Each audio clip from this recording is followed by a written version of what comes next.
que o São Paulo nunca mais conseguiu um goleiro, não do nível do Rogério, mas no nível que os rivais têm? Porque eu até tive uma discussão esses dias lá no podcast do Vilela, com o velho lá do São Paulo. Ah, o velho tricolor lá. Seu Sei Silvio. que é. Falei, ó, fica quietinho aí. Faz 10 anos que o goleiro reserva do Corinthians é melhor que o goleiro titular do São Paulo. não vamos discutir de goleiro, na boa. E o goleiro do Corinthians... Porque o Walter era melhor que todos os goleiros. Esse Carlos Miguel é um monstro. E o Carlos Miguel é melhor que todos esses goleiros. Então faz 10 anos que o goleiro reserva do Corinthians é melhor que o goleiro do São Paulo. Ficou louco da vida. Fica louco, pô. Mas você tem razão. Você concorda? Concordo. O Cássio, pra mim... Não estamos nem falando do Cássio. Não, mas o cara que fala uma linha do Cássio, o cara que chega assim e fala... Pra mim, o cara tem que ser defenestrado como torcedor do Corinthians. E internado, né? Não. Você não pode falar nada do Cássio. O Cássio é gigante nos momentos gigantes. Ele não é um gigante de jogo com 15. Ele é jogo de rodada do Paulistão. Ele é gigante em jogo decisivo. Eu não sei se foi o Facincani que falou lá na plateia. Não é áudio do Facincani, né? Pelo amor de Deus, hein? Não, áudio... deixa quieto. O Tite deve muito da carreira dele ao Cássio. E não foi retribuído, né? Ele falou isso também? E é verdade, hein? Muito. E é verdade. Se o goleiro do Corinthians não fosse o Cássio, o Tite hoje era técnico do Goiás. Pode ser. Possivelmente, porque a gente sabe que no Brasil é resultado, amigo. Exato. Aquela bola do Diego Souza, se entra.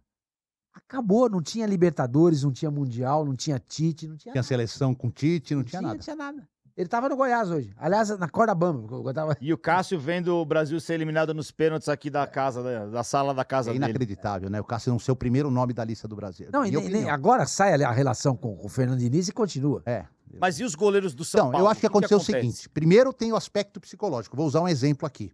Rádio Bandeirantes tinha um cara de madrugada chamado Cláudio Zaidan. Porra. Gigante. Pra mim, o maior cara o cara mais inteligente que eu conheci na minha vida. Eu escuto ele às 3 horas da tarde toda vez que eu tô no carro. Exatamente. Eu sei que é 3 horas da tarde. Ele fala meia hora, você fica escutando. Não, e ele fala sobre qualquer coisa. É um negócio... Ele deve saber... Ele só não fala de 2 assuntos. Carnaval e sexo. Que isso ele é abominável pra ele. Pela religião e tudo mais. Ah, é? Qualquer outra coisa, o Zaidan domina ele mais. É evangélico, né? Evangélico e assim, ele não estudou, né? Ele é um cara... autodidata. É uma coisa absurda. Não, ele é. A gente precisa trazer esse cara aqui. É que ele tá lá em Uberaba, né? Mas ele tá. Às vezes ele vem pra São Paulo. É um cara assim... Não tem palavras pra falar do Zaidan. Puta, assina embaixo. Quando o Zaidan saiu da madrugada da Bandeirantes, puseram uns caras muito bons no lugar dele. Mas era o Zaidan. Os caras ouviam a madrugada e falavam, não, cadê o Zaidan? O Zancompé. Falecido, né? Isso também. Aí, o que aconteceu? O Rogério saiu do São Paulo. Tinha uns caras razoáveis lá, o Denis, tá? Mas não era o Rogério. Denis, mas aí aí os caras, a diretoria falou assim, puta, o que o Rogério tinha de diferente? Bater falta, vamos buscar goleiro que joga com os pés. Aí foram atrás do Sidão, essa foi uma roubada. Aí foram pegar o maluco do Jean, do Bahia, que batia falta, acho que até bate ainda no Cerro Porteño. E não só, bateu na mulher também, né? Isso, bate falta, bate na mulher, mas esse arrebentou o ambiente, porque chegou lá, já brigou com todos os goleiros, com o Renan Ribeiro, com o Sidão, com todos, não falava com ninguém, era um treino de goleiros em que os goleiros não se falavam.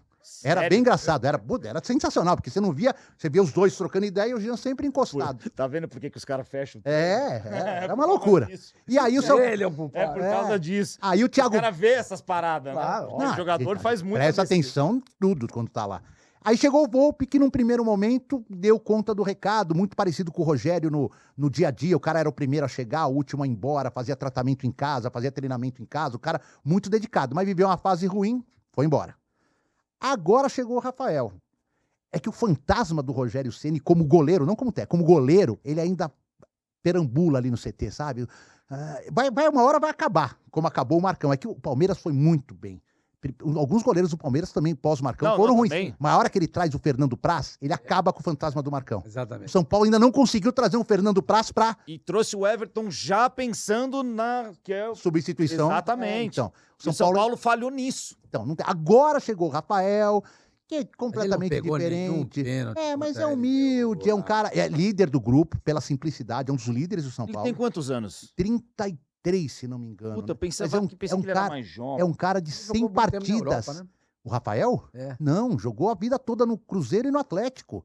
Reserva, ele tem 100 partidas. Não foi ele que foi vendido? Não, Gabriel. Não, Gabriel. Pro Milan. O Rafael chegou no São Paulo com 110 partidas em 10 anos. Menos de 10 por ano.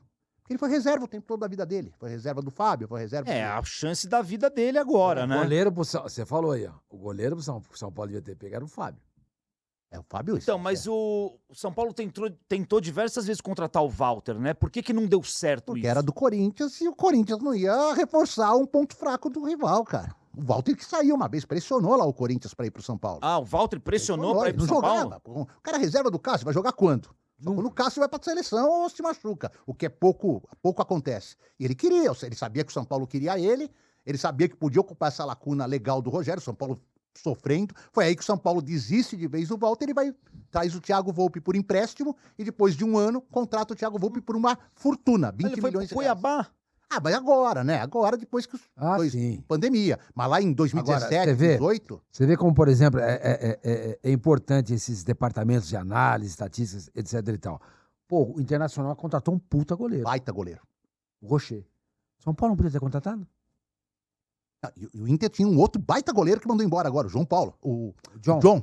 Que o São Paulo tentou tirar do Santos também. Tentou, A Mas mesma na base coisa. não tem um goleiro, o São Paulo não é possível, Então, você vê, ó, cara. olha quem saiu enquanto o Rogério foi soberano.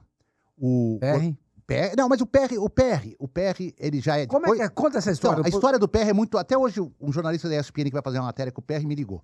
O PR, ele nunca foi um goleiro de confiança no São Paulo. Eu vou explicar por quê. Teve uma Copa São Paulo de futebol júnior, acho que 16, que ele falha miseravelmente na final e o São Paulo perde o título. E aí ele já fica sob um olhar de desconfiança para subir. Conta quem foi a final. Que é uma Eu injustiça, não vou né? lembrar. É, por uma falha, mas é o título, entendeu? Mas É. o menino tem quantos anos? 16 É, anos? 17, pô. Ah, 17 anos. porra. Aí ele sobe, de qualquer jeito ele sobe. E aí o São Paulo olha pro PR, altão, com dupla cidadania, precisando de dinheiro, falou, pô, esse cara é minha venda pra...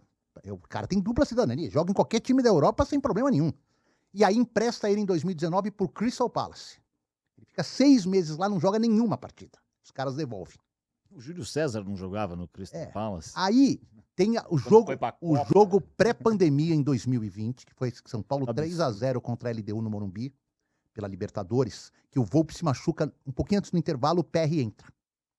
E faz um bom segundo tempo. Não foi muito ameaçado, mas faz um segundo tempo seguro. Aí o campeonato tem mais uma rodada, Santos e São Paulo, e para 6 meses. Então, o momento do PR de se fixar como goleiro e ter uma oportunidade seria se o campeonato não tivesse parado pela pandemia. Parou 6 meses. O cara perdeu a chance. Cagado também. Né? Aí volta, por algum motivo que eu não lembro se foi outra lesão do Volpi, ele joga 6 partidas seguidas, toma 7 gols.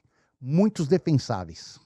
Tá. Aí o São Paulo falou, não vai, esse não vai virar. Emprestou pro Náutico, e aí agora tá esse monstro. Pra mim o melhor goleiro, tirando o Cássio, o melhor goleiro do Isso que eu ia Campeonato falar, Brasileiro. Ele não é o melhor Cássio. Porque tá todo mundo falando, não, É. o PR é o melhor goleiro Não, do Brasil. Não é. Tirando o Cássio, ele é O o melhor goleiro do Brasil é o Cássio. É, isso. É o Cássio. Eu também acho. Tirando o Cássio, Ele hoje é o que atravessa a melhor fase no futebol tá brasileiro. melhor do que o Everton do Tá, Palmeiras, por exemplo. Tá. Mas o Concordo. melhor é o Cássio. Mas você vê como é que é a Ah, vida. tá Se respondido. o cara, se não tem a pandemia, o Volpi demorou 5 meses para se recuperar. Ele jogaria 5 meses. Quem sabe ele não teria virado esse monstro que ele tá agora, jogando pelo São Paulo. Mas nunca houve uma confiança no São Paulo, desde a base até o profissional, que ele seria o cara, que ele seria o substituto do Rogério.